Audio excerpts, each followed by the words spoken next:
الحمد للہ رب العالمین والصلاة والسلام علی سید الانبیاء والمرسلین اما بعد فاعوذ باللہ من الشیطان الرجیم بسم اللہ الرحمن الرحیم۔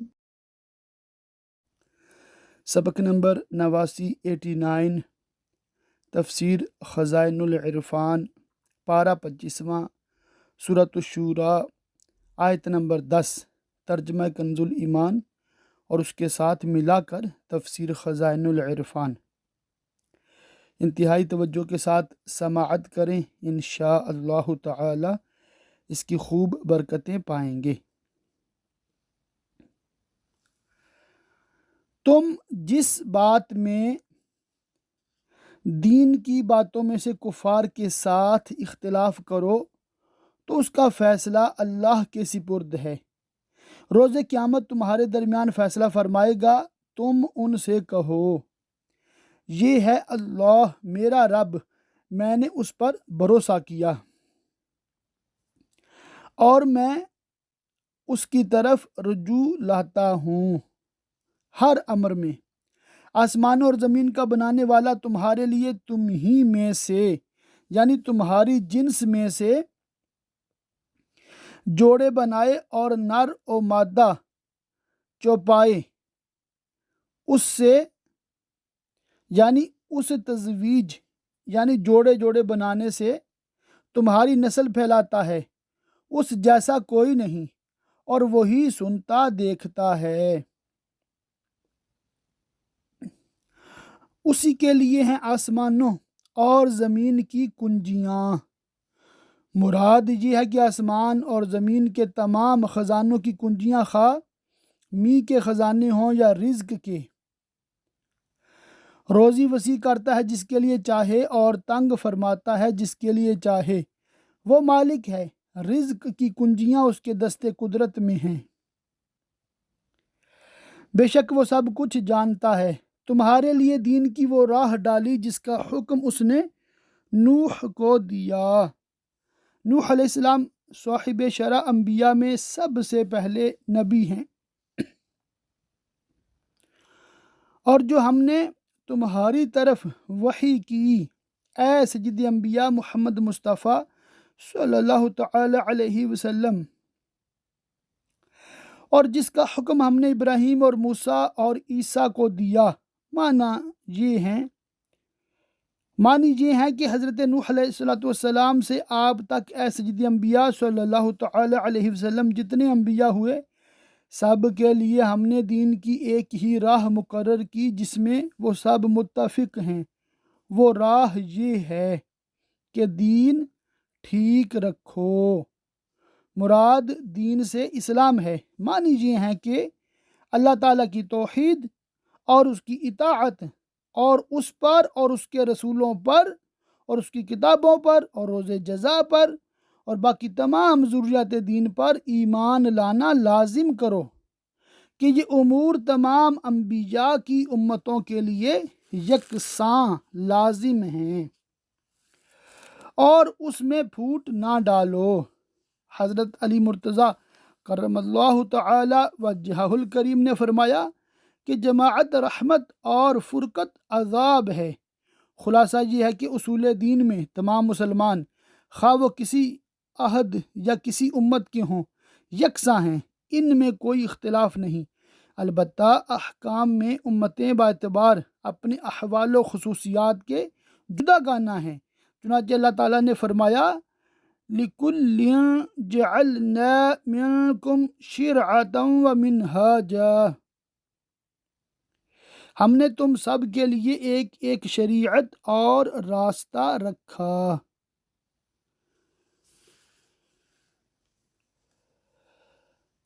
مشرکوں پر بہت ہی گراں ہے وہ، یعنی بتوں کو چھوڑنا اور توحید اختیار کرنا جس کی طرف تم انہیں بلاتے ہو، اور اللہ اپنے قریب کے لیے چن لیتا ہے جسے چاہے، اپنے بندوں میں سے اسی کو توفیق دیتا ہے اور اپنی طرف راہ دیتا ہے اسے جو رجوع لائے، اور اس کی اطاعت قبول کرے، اور انہوں نے پھوٹ نہ ڈالی مگر بعد اس کے کہ انہیں علم آ چکا تھا۔ یعنی اہل کتاب نے اپنے انبیاء علیہم السلام کے بعد جو دین میں اختلاف ڈالا کہ کسی نے توحید اختیار کی، کوئی کافر ہو گیا، وہ اس سے پہلے جان چکے تھے کہ اس طرح اختلاف کرنا اور فرقہ فرقہ ہو جانا گمراہی ہے، لیکن باوجود اس کے انہوں نے یہ سب کچھ کیا آپس کے حسد سے اور ریاست و ناحق کی حکومت کے شوق میں۔ اور اگر تمہارے رب کی ایک بات گزر نہ چکی ہوتی عذاب کے مؤخر فرمانے کی ایک مقرر میعاد تک، یعنی روز قیامت تک، تو کب کا ان میں فیصلہ کر دیا ہوتا کافروں پر دنیا میں عذاب نازل فرما کر۔ اور بے شک وہ جو ان کے بعد کتاب کے وارث ہوئے، یعنی یہود و نصارہ، وہ اس سے ایک دھوکہ ڈالنے والے شک میں ہیں، یعنی اپنی کتاب پر مضبوط ایمان نہیں رکھتے، یا یہ معنی ہے کہ وہ قرآن کی طرف سے یا سیدی عالم محمد مصطفیٰ صلی اللہ تعالیٰ علیہ وسلم کی طرف سے شک میں پڑے ہیں، تو اسی لیے بلاؤ۔ یعنی ان کفار کے اس اختلاف و پراگندگی کی وجہ سے انہیں توحید اور ملت حنیفیہ پر متفق ہونے کی دعوت دو، اور ثابت قدم رہو دین پر اور دین کی دعوت دینے پر جیسا تمہیں حکم ہوا ہے، اور ان کی خواہشوں پر نہ چلو، اور کہو کہ میں ایمان لایا اس پر جو کوئی کتاب اللہ نے اتاری، یعنی اللہ تعالیٰ کی تمام کتابوں پر، کیونکہ متفرقین بعض پر ایمان لاتے تھے اور بعض سے کفر کرتے تھے، اور مجھے حکم ہے کہ میں تم میں انصاف کروں تمام چیزوں میں اور جمیع احوال میں اور ہر فیصلہ میں۔ اللہ ہمارا تمہارا سب کا رب ہے۔ اللہ ربنا و ربکم، اللہ ہمارا تمہارا سب کا رب ہے، اور ہم سب اس کے بندے، ہمارے لیے ہمارا عمل اور تمہارے لیے تمہارا کیا، ہر ایک اپنے عمل کی جزا پائے گا، کوئی حجت نہیں ہم میں اور تم میں، کیونکہ حق ظاہر ہو چکا۔ وَهَذِهِ الْآيَةُ مَنْسُوخَةٌ بِآيَةِ الْقِتَالِ، اور یہ آیت قتال کی آیت سے منسوخ ہے۔ اللہ ہم سب کو جمع کرے گا روز قیامت، اور اسی کی طرف پھرنا ہے، اور وہ جو اللہ کے بارے میں جھگڑتے ہیں بعد اس کے کہ مسلمان اس کی دعوت قبول کر چکے۔ مراد ان جھگڑنے والوں سے یہود ہیں، وہ چاہتے تھے کہ مسلمانوں کو پھر کفر کی طرف لوٹائیں، اس لیے جھگڑا کرتے تھے اور کہتے تھے کہ ہمارا دین پرانا، ہماری کتاب پرانی، ہمارے نبی پہلے، ہم تم سے بہتر ہیں۔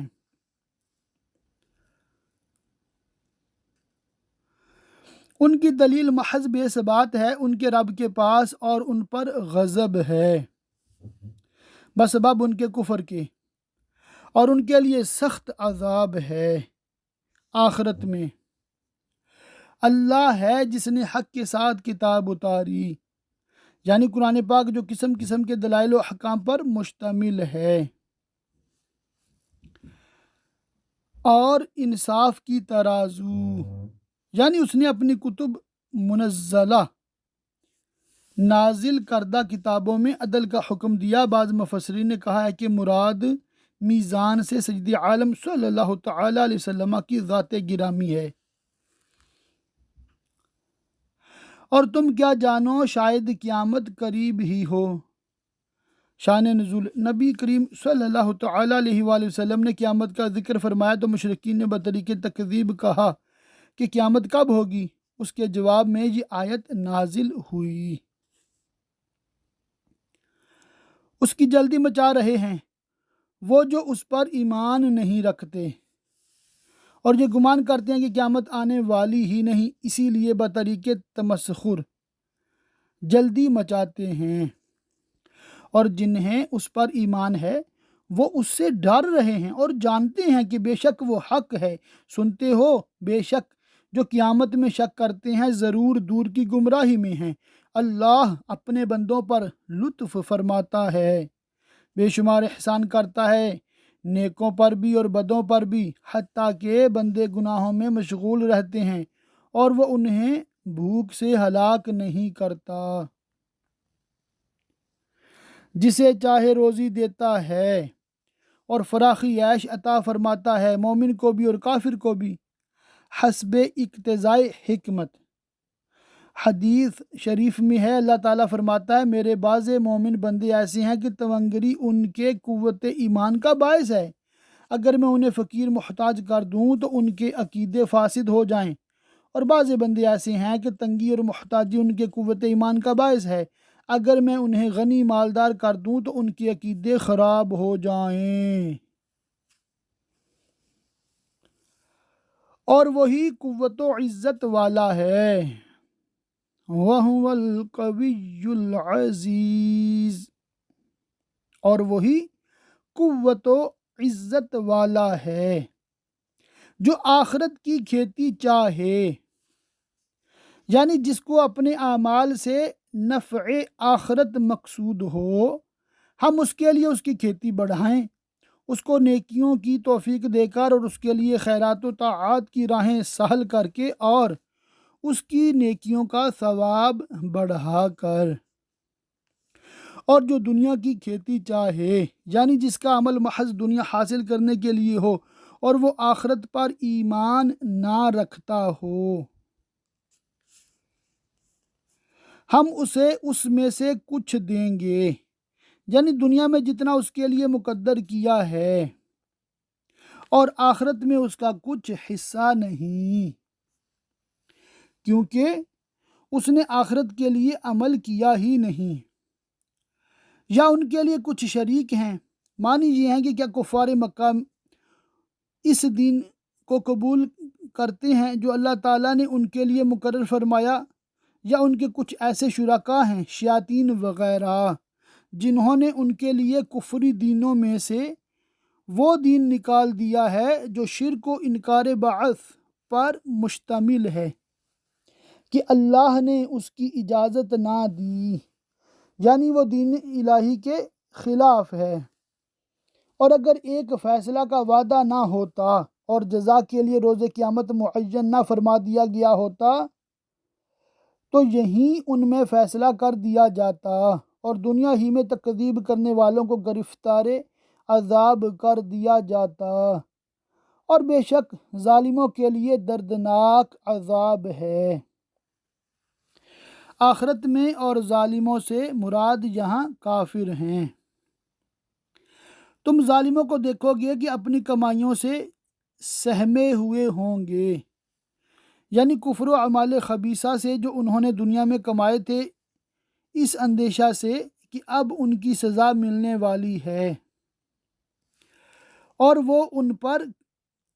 پڑھ کر رہیں گی، ضرور ان سے کسی طرح بچ نہیں سکتے، ڈریں یا نہ ڈریں۔ اور جو ایمان لائے اور اچھے کام کیے وہ جنت کی پھلواریوں میں ہیں، ان کے لیے ان کے رب کے پاس ہیں جو چاہیں، یہی بڑا فضل ہے۔ یہ ہے وہ جس کی خوش خبری دیتا ہے اللہ اپنے بندوں کو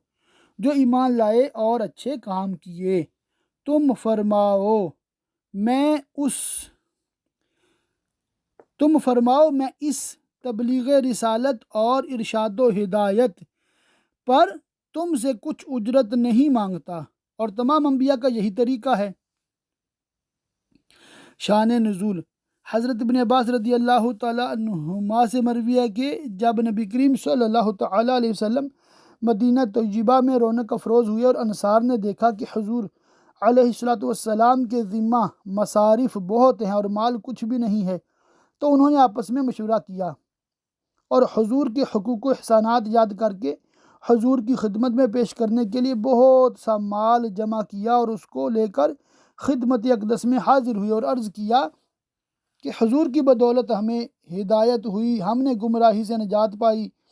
ہم دیکھتے ہیں کہ حضور کے مصارف بہت زیادہ ہیں، اس لیے ہم یہ مال خدام آستانہ کی خدمت میں نظر کے لیے لائے ہیں، قبول فرما کر ہماری عزت افزائی کی جائے۔ اس پر یہ آیت کریمہ نازل ہوئی اور حضور نے وہ اموال واپس فرما دیے۔ مگر قرابت کی محبت تم پر لازم ہے، کیونکہ مسلمانوں کے درمیان مودت و محبت واجب ہے، جیسا کہ اللہ تعالیٰ نے فرمایا المؤمنون والمؤمنات بعضهم اولیاء بعض، اور حدیث شریف میں ہے کہ مسلمان مثل ایک عمارت کے ہیں جس کا ہر ایک حصہ دوسرے حصہ کو قوت اور مدد پہنچاتا ہے۔ جب مسلمانوں میں باہم ایک دوسرے کے ساتھ محبت واجب ہوئی تو سید عالمین صلی اللہ تعالیٰ علیہ وآلہ وسلم کے ساتھ کس قدر محبت فرض ہوگی۔ معنی یہ ہے کہ میں ہدایت و ارشاد پر کچھ اجرت نہیں چاہتا، لیکن قرابت کے حقوق تو تم پر واجب ہیں، ان کا لحاظ کرو، اور میرے قرابت والے تمہارے بھی قرابتی ہیں، انہیں ایذا نہ دو۔ حضرت سعید بن جبیر سے مروی ہے کہ قرابت والوں سے مراد حضور سید عالم صلی اللہ تعالیٰ علیہ وسلم کی آل پاک ہے۔ مسئلہ اہل قرابت سے کون کون مراد ہیں، اس میں کئی قول ہیں۔ ایک تو یہ کہ مراد اس سے حضرت علی و حضرت فاطمہ و حسنین کریمین ہیں رضی اللہ تعالیٰ عنہم۔ ایک قول یہ ہے کہ آل علی و آل عقیل و آل جعفر و آل عباس مراد ہیں، اور ایک قول یہ ہے کہ حضور کے وہ اقارب مراد ہیں جن پر صدقہ حرام ہے، اور وہ مخلصین بنی ہاشم و بنی مطلب ہیں۔ حضور کی ازواج مطہرات حضور کے اہل بیت میں داخل ہیں۔ مسئلہ حضور سید عالم صلی اللہ تعالی علیہ وسلم کی محبت اور حضور کے اقارب کی محبت دین کے فرائض میں سے ہے، اور جو نیک کام کرے، یہاں نیک کام سے مراد یا رسول کریم صلی اللہ تعالی علیہ وسلم کی آل پاک کی محبت ہے یا تمام امور خیر، ہم اس کے لیے اس میں اور خوبی بڑھائیں، بے شک اللہ بخشنے والا قدر فرمانے والا ہے۔ یا سید عالم صلی اللہ تعالی علیہ وسلم کی نسبت کفار مکہ یہ کہتے ہیں کہ انہوں نے اللہ پر جھوٹ باندھ لیا، نبوت کا دعویٰ کر کے یا قرآن کریم کو کتاب الہی بتا کر، اور اللہ چاہے تو تمہارے دل پر اپنی رحمت و حفاظت کی مہر فرما دے کہ آپ کو ان کی بدگوئیوں سے ایذا نہ ہو، اور مٹاتا ہے باطل کو جو کفار کہتے ہیں، اور حق کو ثابت فرماتا ہے اپنی باتوں سے جو اپنے نبی صلی اللہ تعالی علیہ وسلم پر نازل فرمائیں۔ چنانچہ ایسا ہی کیا کہ ان کے باطل کو مٹایا اور کلمہ اسلام کو غالب کیا۔ بے شک وہ دلوں کی باتیں جانتا ہے، اور وہی ہے جو اپنے بندوں کی توبہ قبول فرماتا اور گناہوں سے درگزر فرماتا ہے۔ مسئلہ توبہ ہر ایک گناہ سے واجب ہے، اور توبہ کی حقیقت یہ ہے کہ آدمی بدی و معصیت سے باز آئے اور جو گناہ اسے صادر ہوئے اس پر نادم ہو، اور ہمیشہ گناہ سے مجتنب رہنے کا پختہ ارادہ کرے، اور اگر گناہ میں کسی بندے کی حق تلفی بھی تھی تو اس سے بطریق شرعی عہدہ برآ ہو۔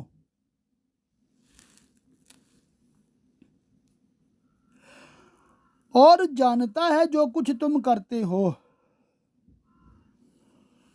وَيَعْلَمُ مَا تَفْعَلُونَ،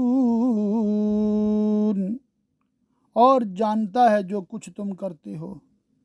اور دعا قبول فرماتا ہے ان کی جو ایمان لائے اور اچھے کام کیے، اور انہیں اپنے فضل سے اور انعام دیتا ہے۔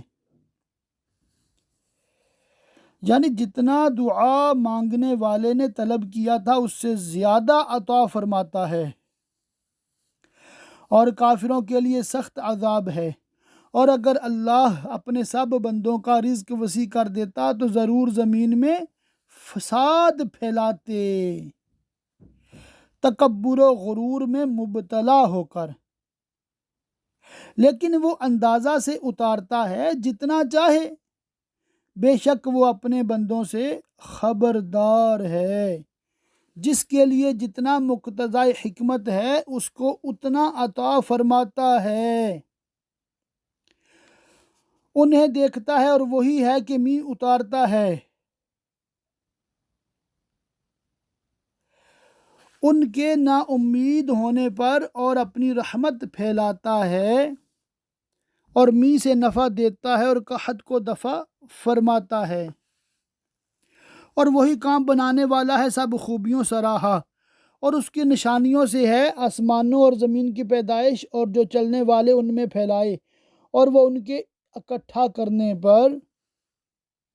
حشر کے لیے جب چاہے قادر ہے۔ اور تمہیں جو مصیبت پہنچی وہ اس کے سبب سے ہے جو تمہارے ہاتھوں نے کمایا۔ یہ خطاب مومنین مکلفین لام پر زبر ہے، مکلفین سے ہے جن سے گناہ سرزد ہوتے ہیں۔ مراد یہ ہے کہ دنیا میں جو تکلیفیں اور مصیبتیں مومنین کو پہنچتی ہیں اکثر ان کا سبب ان کے گناہ ہوتے ہیں۔ ان تکلیفوں کو اللہ تعالیٰ ان کے گناہوں کا کفارہ کر دیتا ہے، اور کبھی مومن کی تکلیف اس کے رفع درجات کے لیے ہوتی ہے، جیسا کہ بخاری و مسلم کی حدیث میں وارد ہے۔ انبیاء علیہ السلام جو گناہوں سے پاک ہیں، اور چھوٹے بچے جو مکلف نہیں ہیں اس آیت کے مخاطب نہیں۔ فائدہ: بعض گمراہ فرقے جو تناسخ کے قائل ہیں اس آیت سے استدلال کرتے ہیں کہ چھوٹے بچوں کو جو تکلیف پہنچتی ہے اس آیت سے ثابت ہوتا ہے کہ وہ ان کے گناہوں کا نتیجہ ہو، اور ابھی تک ان سے کوئی گناہ ہوا نہیں، تو لازم آیا کہ اس زندگی سے پہلے کوئی اور زندگی ہو جس میں گناہ ہوئے ہوں۔ یہ بات باطل ہے کیونکہ بچے اس کلام کے مخاطب ہی نہیں، جیسا کہ بالعموم تمام خطاب عاقلین و بالغین کو ہوتے ہیں، پس تناسخ والوں کا استدلال باطل ہوا۔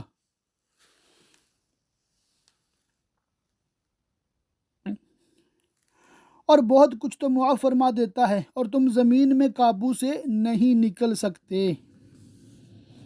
جو مصیبتیں تمہارے لیے مقدر ہو چکی ہیں ان سے کہیں بھاگ نہیں سکتے، بچ نہیں سکتے، اور نہ اللہ کے مقابل تمہارا کوئی دوست نہ مددگار کہ اس کی مرضی کے خلاف تمہیں مصیبت و تکلیف سے بچا سکے۔ اور اس کی نشانیوں سے ہے بڑی بڑی کشتیاں دریا میں چلنے والیاں جیسے پہاڑیاں،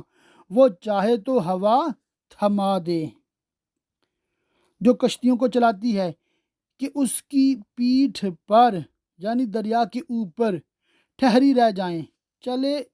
چلنے نہ پائیں۔ بے شک اس میں ضرور نشانیاں ہیں ہر بڑے صابر شاکر کو۔ صابر شاکر سے مومن مخلص مراد ہے جو سختی و تکلیف میں صبر کرتا ہے اور راحت و عیش میں شکر،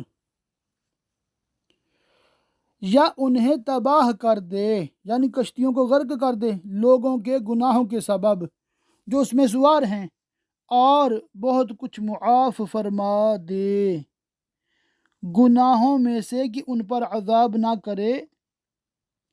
اور جان جائیں وہ جو ہماری آیتوں میں جھگڑتے ہیں کہ انہیں ہمارے عذاب سے کہیں بھاگنے کی جگہ نہیں۔ تمہیں جو کچھ ملا ہے دنیاوی مال و اسباب وہ جیتی دنیا میں برتنے کا ہے، صرف چند روز اس کو بقا نہیں، اور وہ جو اللہ کے پاس ہے یعنی ثواب وہ بہتر ہے اور زیادہ باقی رہنے والا ان کے لیے جو ایمان لائے اور اپنے رب پر بھروسہ کرتے ہیں۔ شان نزول، یہ آیت حضرت ابوبکر صدیق رضی اللہ تعالیٰ عنہ کے حق میں نازل ہوئی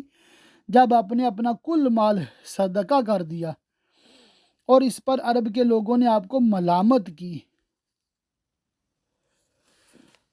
اور وہ جو بڑے بڑے گناہوں اور بے حیائیوں سے بچتے ہیں اور جب غصہ آئے معاف کر دیتے ہیں، اور وہ جنہوں نے اپنے رب کا حکم مانا۔ شان نزول،